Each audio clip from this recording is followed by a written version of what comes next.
Hi, and welcome to Bloody Good Reads. I'm your host, Mark Goddard, and this week our guest goes into the subgenre that I love and is very close to my heart, the slasher genre. His amazing slasher series is soon going to be a brand new series, but we're going to hear to talk about his books and his career today, and of course find out his free Bloody Good Reads. So welcome to the podcast this week, Alan Shivers.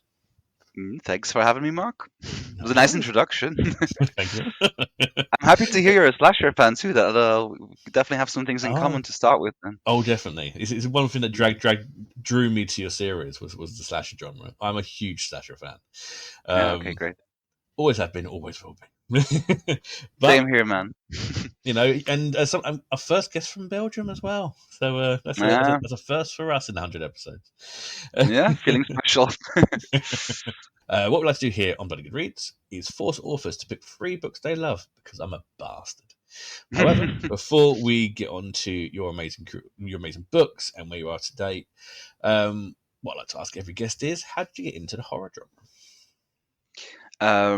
As a writer, or just as an interest in the genre? Just genre in general? as an interest, how do you get into as a fan of the hmm genre? I think I kind of always grew up really loving it, and my parents not being very supportive of me. Like, I remember as a kid, like sneaking off every Sunday to go watch Buffy the Vampire Slayer at my auntie's. That's like one of the earliest memories I have of. I mean, I know it's campy horror and everything, but it did kind of Oh, it's uh, Buffy. drew You drew can't be me in. Buffy. No, exactly. And I think it was the kind of entire era of Sarah Michelle Gellar, and was it like '97 that I Know What You Did Last Summer came out, Scream 2 came out. So through Buffy, I really, really got into slashers, 90s slashers in particular. And then just it's always been my favorite subgenre of horror, like ever since I can remember, really. So actually writing it myself and you know this slowly turning into a career is a pretty damn nice. So, parents not a fan of horror, I'm guessing. Not at all. They love me, but they don't love what I create. But they do read it actually.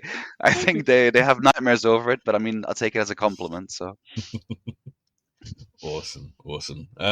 So which slasher films would you say were your favorite 90s ones?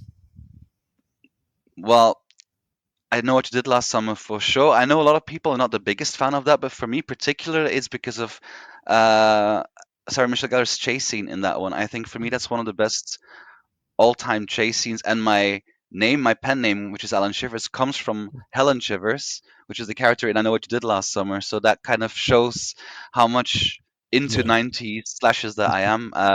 Urban Legends is a really nice one too. It's one that I love watching that again. that is one that doesn't get mentioned enough. I do love Really? Urban Legend. Yeah, yeah. Mm, It's one. I obviously Scream 2 was my kind of my main one, but Urban Legends was one of those good call. slashes which it doesn't get enough praise. Even number No, two, true. even Final Yeah, Cut actually, is I watched really good. number two today, so there's a coincidence. So, yeah, I mean, again, it's campy, but I love the fact that 90s slashes are a little bit less perhaps grim than 70s, 80s, and a Mm. bit more campy MTV era. I like the kind of glossy overtone because that's what I grew up with. I'm from '86, so I'm a '80s, '90s kid. So Same yeah, here. Urban Legends Same here. definitely. Yeah, there we go. Cherry Falls is like an underdog as well, but I think that might be early 2000s already. I'm not sure. Possibly Um, going into 2000s. but I'd love to see the actual director's cut, unrated cut, however you want to call it, because I know they had to cut a lot of the things out, but I think premise-wise, it had a lot going for it. Yeah, Yeah. I think nowadays you could probably get away with it more of an uncut hmm version, especially when you got stuff like um, Terrifying. Terrifying, which is one of my favourites actually. There you go. Cool. So, what got you into kind of writing? What did you read when you growing up? What was kind of on your Well, bookshelf? my mother tongue's Flemish, so it's like a variation of Dutch. So I always grew up reading a lot of drama, actually, not horror at all. But then I was always reading a lot anyway, quite dark stuff, to be honest, because we have kind of a different literary background, I guess, in Belgium.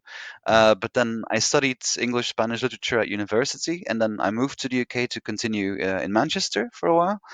Um, and I think that's when I started reading in English when I was a bit older, like in my early 20s, I think I started.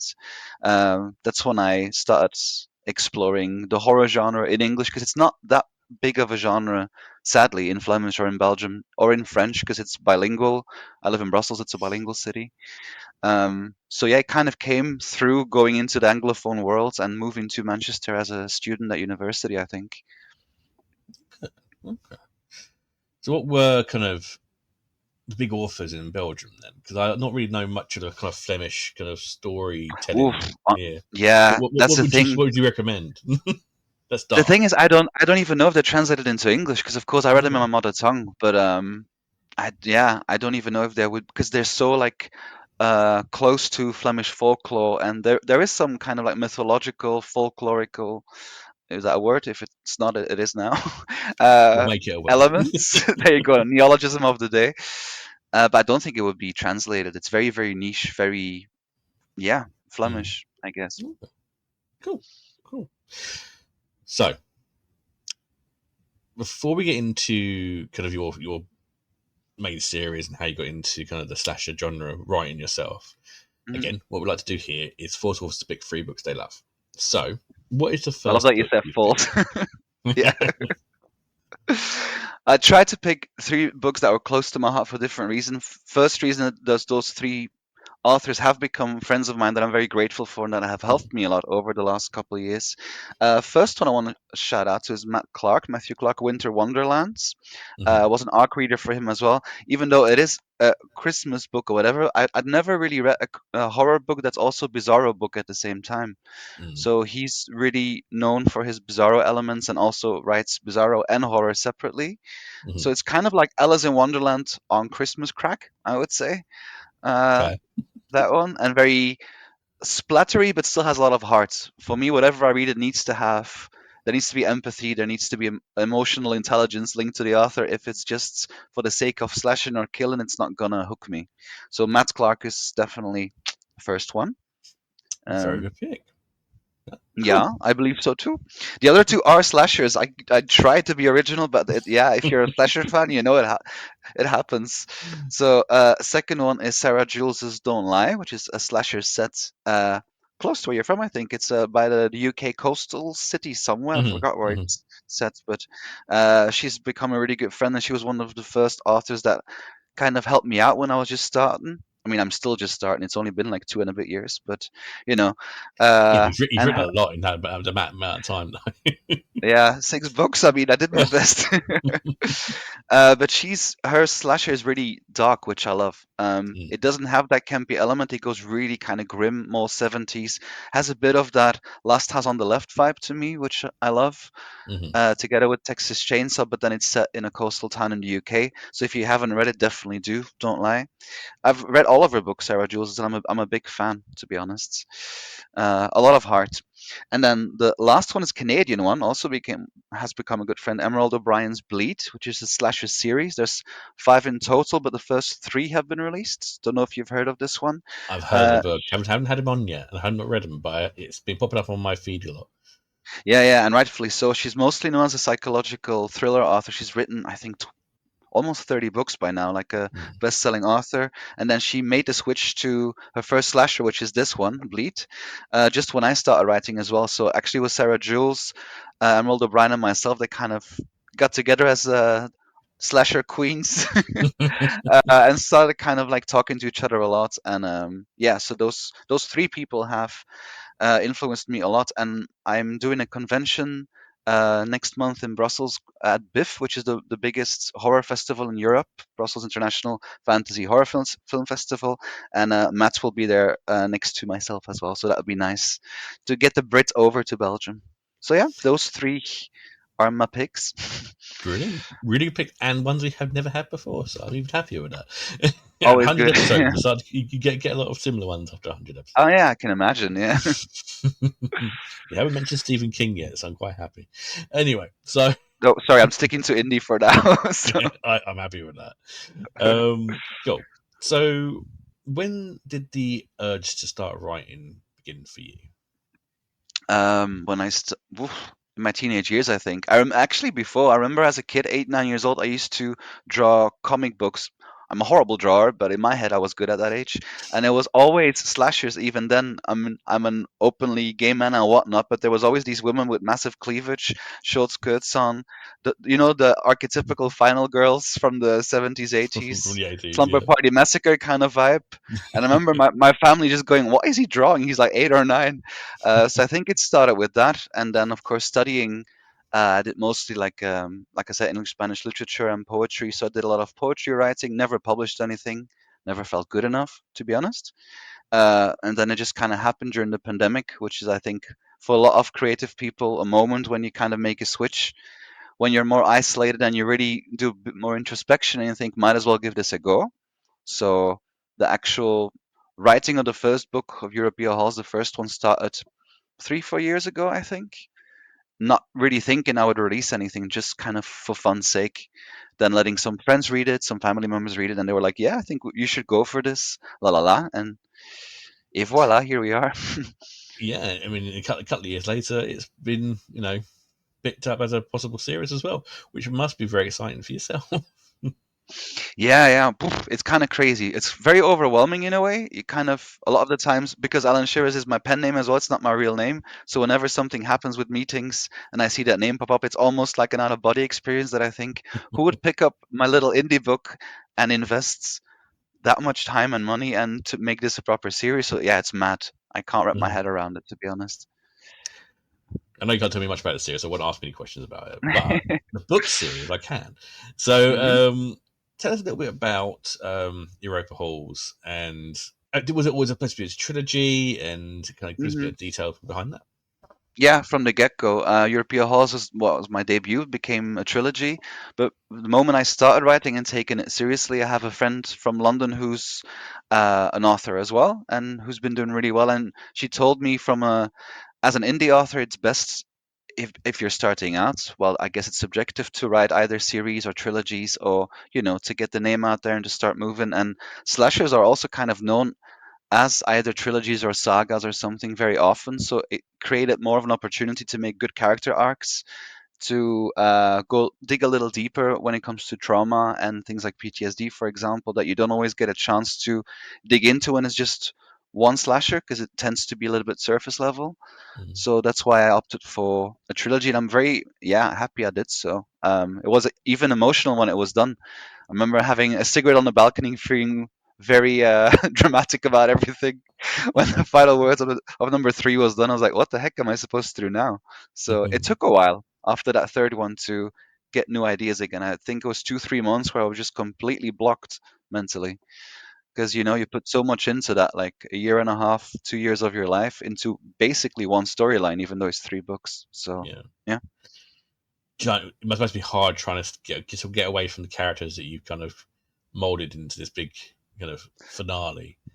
Yeah, yeah, yeah, absolutely. And even I killed off my favorite characters, and a lot of them had a lot of character traits that I think I have. My family, my friends have told me that they recognized parts of myself. So it's kind of like in a literary form, like burying certain parts of yourself at the same Yeah.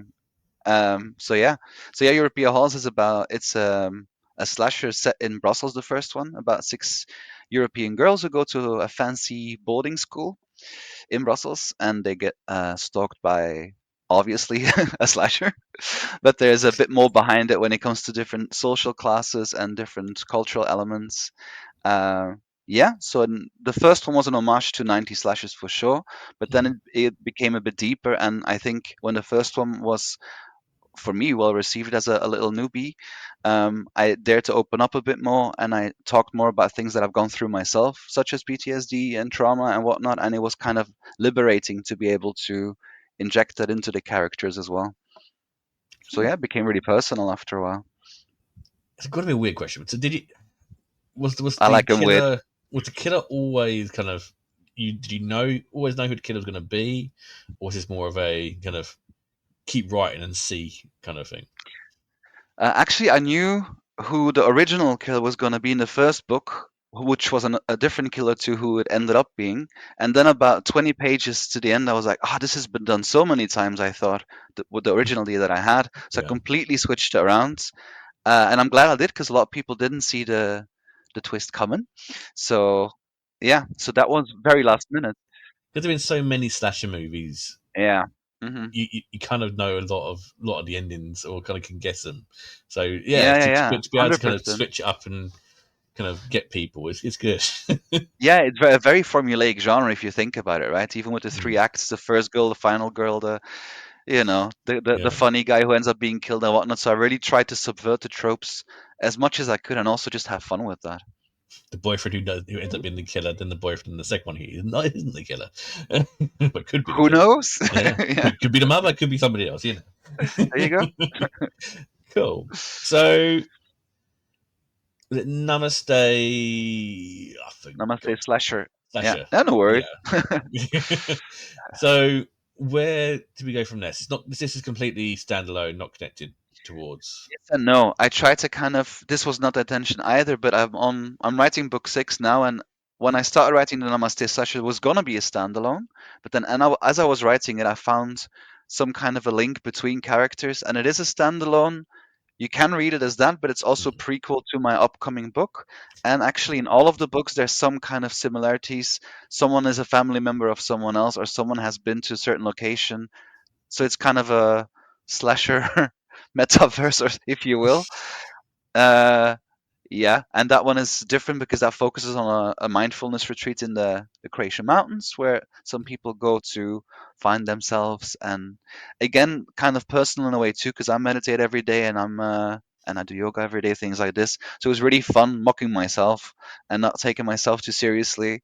And just I was like, what would be the most original way to kill myself if I were to go to mindfulness retreat again? So yeah, I had fun with like healing crystals, sound bowls. Nothing is safe anymore. So yeah, that was so another day slasher. always nice to be imaginative with the kills.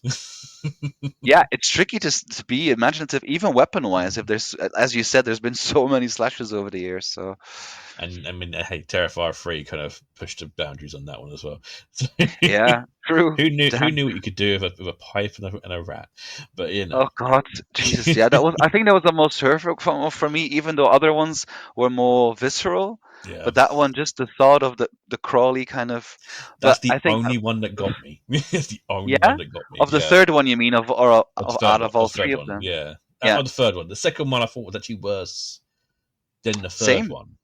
Oh, I Same. thought I thought the kill was. maybe the kill with the salt in from the second one. Is that the one Yeah, with the bedroom? Yeah, that's yeah, yeah. the worst one by far. Because it was so drawn out, the Hmm. bedroom death scene I compared know. to a lot of these ones are Oh quite quick. God.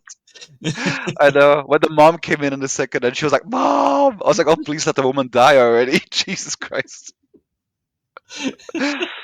So yeah, the third one for me seemed meek compared to the second, but maybe we've Hmm, gone, you know, numb to it all because there's been maybe, so many. Yeah. maybe, Who knows? but yeah.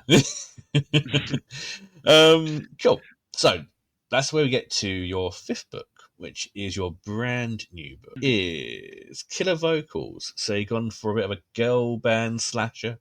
Um, Yeah. and you've got a playlist, which is amazing, by the way. I love your playlist for this one, Yeah. which you Which is can your get on favorite track? Spotify. Yeah. Yeah. Anything kind of Brit pop, Spice Girlsy kind of a vibe. That's really Yeah, good. yeah. There's actually quite a Yeah, bit of Brit ones in there because there's a Sugar Babes in there, the mm, Saturdays. Uh, yeah, Girls Aloud. yeah. So yeah, a bit of homage to your country there. Proper X Factor style Yeah, soundtrack yeah. there. Y- y- Yeah, again, I was kind of thinking of what is something that I haven't really seen in a slasher, which would be like a formation of X Factor, like kind of the boot camp Yeah. phase together with, so that you have different girls from around the world this time who are almost being selected. There's still last couple of rounds left, and they're all pushed inside like a big mansion in the middle of Sarajevo in Bosnia. So I wanted to kind of highlight that city because I love that city a lot. I've been a couple of times, and I actually used to be an X Factor myself years ago in Belgium, and I Okay. made it to boot camp and then a bit further. So again, it was kind of like this the music element of my personal life together with Okay. the slasher. So it was really fun thinking of like what kind of Yeah. challenge would they have in a boot camp that could end up lethal, you know? So I had loads of fun with it. And it ended up being connected to Namaste Slasher without me realizing when I started it, so that was fun. I've worked it in a little bit. Yeah. Yeah. It's good that you got the experience there as well, because a bit more realism to it, which is yeah. Yeah, I mean, when they say it's cutthroat, in this case, it's quite literally cutthroat. But it was. I mean, it was a. I was only 21 when I was on there, and I was like, naive and full of a lot of things. But you And you got through could the tell boot camp. how. Yeah. I did. I made it fairly far for my age, but Mhm. yeah, I guess maybe it was a way of working through the trauma of not being the final three. And this book is going to make that even worse for everybody who got through. There you go. There you go. Karma. Cool. So where are you going to go next? You staying with the slasher genre going forward? Have you got many ideas ahead of you, or? Yeah, well, the idea is that Killer Vocals will become another trilogy, but then together with the prequel of Namaste, basically a series of four. Mhm. But I can't give anything away. But the ending Well, of that's Killer fine. Vocals is very different to an ending that I've done so far for a slasher, Mhm. meaning that it will be a completely different genre, the sequel. So Okay. I want to try it for myself. It just feels like a natural push to get into a completely different subgenre of horror because of the Mm. ending. But I can't give that away. But so far, it's named as the slasher trilogy, but on Amazon. But once people hopefully start reading Killer Vocals, I know I'll have to change the name because of the sequel and then the third one. But I'm excited Mhm. to see if I feel quite confident now after a couple of books within the slasher genre. I mean, there's a lot of room for growth. There always Mm. is, but I haven't done a different subgenre yet, so it is a bit scary. People might go, "Well, this is way bonkers," and it will it will be. But why not But try? it is, what is a slasher genre without a little bit of messing around with the subgenres, though? Yeah, You can do it. It's yeah, hard to pull off, but it can be done. So I'm looking forward to seeing what you do with it. I hope. I hope. I mean, I've written everything out. Like the plot line is already done. I have the background of all the characters. I always make like a little diary entry when I first start. I imagine that I write through different perspectives of all my characters. That's how I kind of get to know them and see like how they would react, and then they kind of almost act out.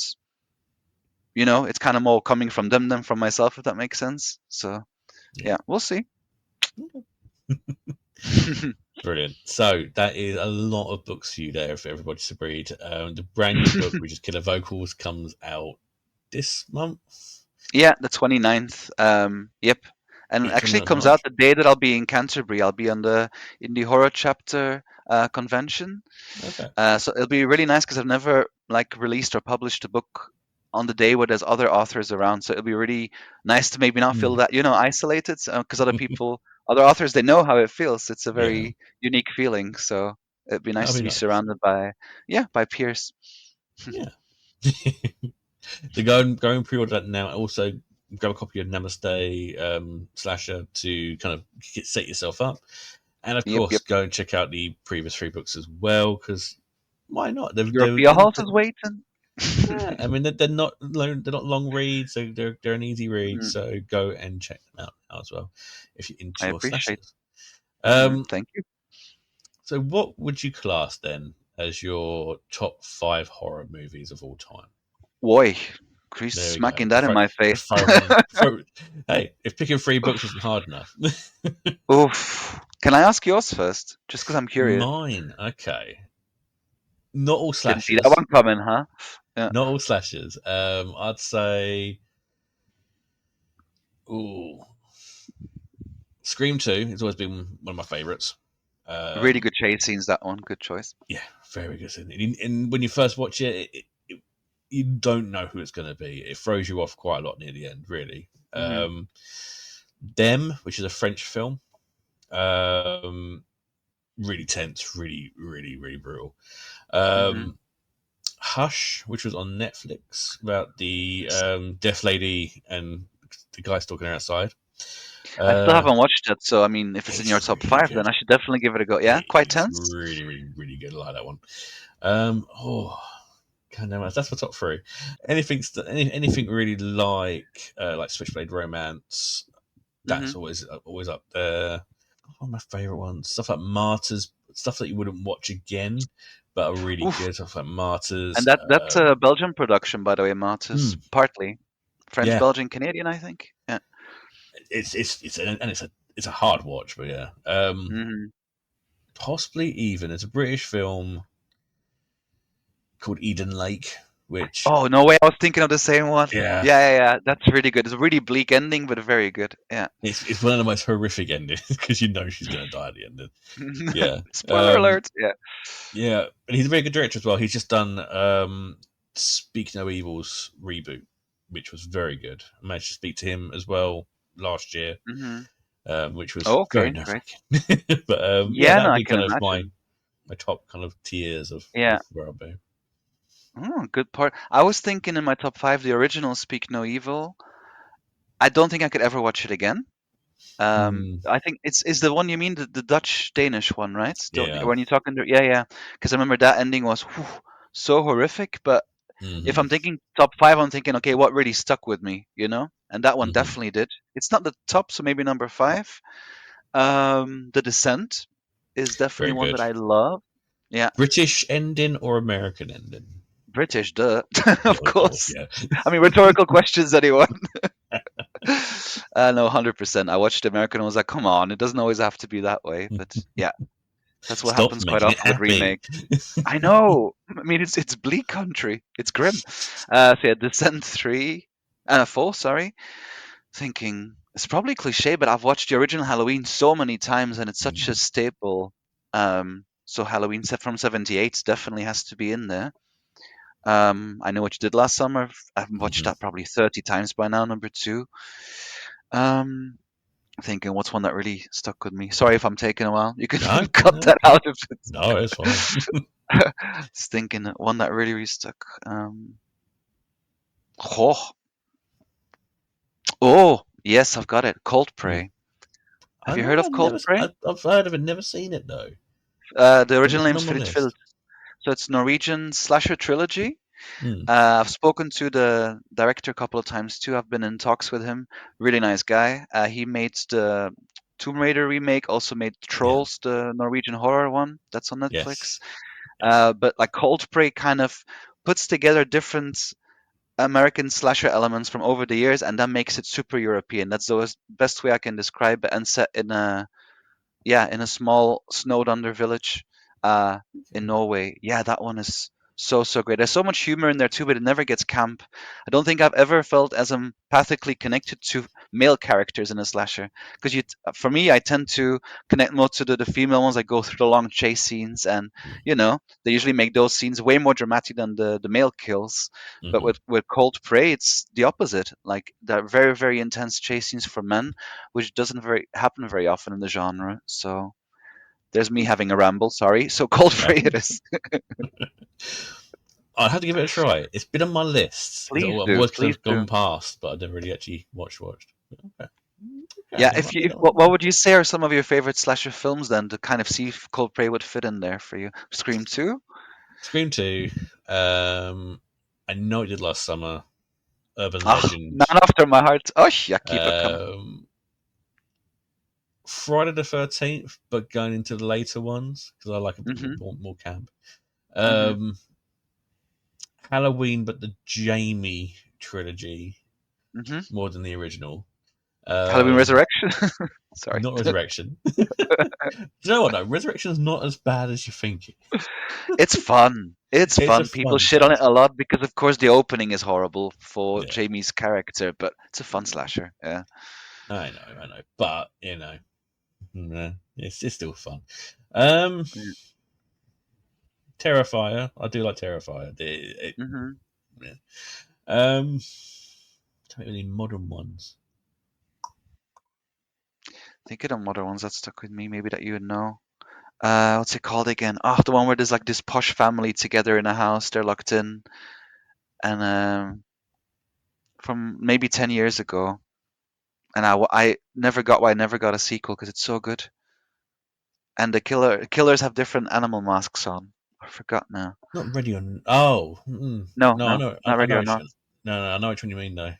Kind of a home invasion slasher, more. You know? Yes. What is that? I know what it is. Is there? There's a scene at the start where there's a guy and a younger girl and a CD Yeah, player. Yeah, red yeah, play. yeah, yeah. Oh, no. What is that Yes, one? that's the one. I That's know that. it I think is. that was a really tense one. Not really. Not. It's. 2 words, I think. Brain fart. It begins with T, I think it is anyway. Yeah, I think it's 2 words, but yeah. Anyway, I think Yeah, that's one of the better ones, recent-ish that ones. was very good actually. If I knew his name. I feel bad now too because I watched it again like a couple of months ago. Friday the 13th are good as well. Mm. Yeah, I yeah. do Friday the what I do 13th. miss with Friday the 13th is they don't really do the chase scenes very much. I don't think it was ever really their intention, you No, know? it's very slow and ploddy a bit more, but Hmm. um, hmm. Yeah, I could. That's the kind of era that Yeah. I'd watch. You know. Then I think you would definitely enjoy Cold Prey because it's more. I think it's 2005, but it feels like late 90s. Yeah. So yeah. Okay. There we go. I can see them talk about slashes for hours. Oh yeah, I have lots of like European slashes that I love that are not really known outside of because I grew up like watching a lot of French and German because it's Belgian's trilingual. So there's also like the German part. So there's some really good German slashes like Dead in 3 Days, for example, is great. F Um, F was a good one. It's a British one set in a school. just the letter F. Just letter F. Yeah. I Hmm. don't know if it's called something else in Europe and America, but it's called F here. Um, that was very tense. But yeah, there's a few that kind of slip under the radar, which Hmm. Saw's not really a slasher, but the Saw series is good, Yeah, yeah, and yeah. Final Destination is kind of like a supernatural slasher. Yeah, and they're There's coming not, back this year. yeah, It's a good year for it's, slashers. I know it what you did last is, summer is coming back. it is. Hopefully, they can make it work after the really bad third one. Never happened. What are you on about? Yeah, what third movie? What? No, no. What third movie that I've seen definitely? It's not canon. No. Yeah, no, yes. So any slasher movies really for me. I'll watch most things. So yeah, I hope you'll watch mine whenever it comes out. yes, I Let will you be. know. I will be. Good, good. I hope so. Awesome. So, thank you for coming on the podcast this week. Um, so go and pre-order the book now. Go and order the other books as well. Go and have a proper slasher movie weekend reading session. You won't be disappointed. Nope. Um, where can people find you if you'd like to be found? I mean, that kind of sounds kind of creepy, but I hope you mean Yeah, book-wise. Yeah. book-wise, obviously, yeah. Okay, good. No, all my books are free on KU. Um, all the hardcovers and paperbacks are on Amazon as well. All the paperbacks can be found through Ingram Spark, so meaning any bookshop or library, you can order it through them as well. Um, yeah, I think that'd be it. Okay. So, and of course, it's Alan Shivers author for TikTok and for Instagram, and Facebook as well, actually, but mostly active on Instagram because I'm getting too old to have too many different types of social media floating about. That is fair. That is fair. Awesome. And I'll put all the descriptions and links to the brand new book in the description below as well. So go and click, follow, do as you guys normally do. I Um, appreciate. all right. So again, thank you to Alan for coming on the podcast this week. Um, as always, a huge shout out to our sponsor, Abominable Book Club. They're the UK's best and biggest horror and thriller book box service, bringing the wonders of a haunted bookshop straight to your door each month. There's two types of boxes. There is the Bare Bones box, which is just the books, which is amazing. We all love books. Or there is the Full Guts box, which is a brand new book, a possibly haunted second-hand book, and also another indie Oof. title. Sometimes magazines, and you also get some UK snacks, UK drinks. Um, on occasion, you get badges, you get bookmarks, you get some very nice canvas bags on occasion. Always worth getting the box. Always worth getting the extras because you get some amazing brand new releases. A lot of them as well just come out on that month. We've had Eric LaRocca, Matt Wazlowski. We've had some Katarina Ward. We've had Christina Henry in there as well. So we had a lot Hmm. of amazing authors. So Good, go yeah. and check them out. And yeah, and use the code Bloody Good Reads at checkout to get 10% off your first box.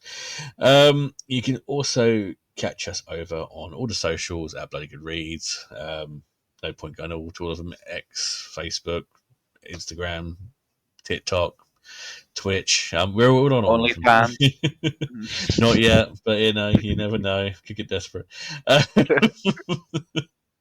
Um, and also check us out on our sister podcast as well. We've just released our first 90s series, brand new series for the year. We were going because apparently I can't pick good horror films, and I don't like what I choose, so we're going to go to the 90s instead. So Ooh, we've just released Face Off and 10 Things I Hate About You, which are hmm. a weird duo. And Shakespeare versus yeah.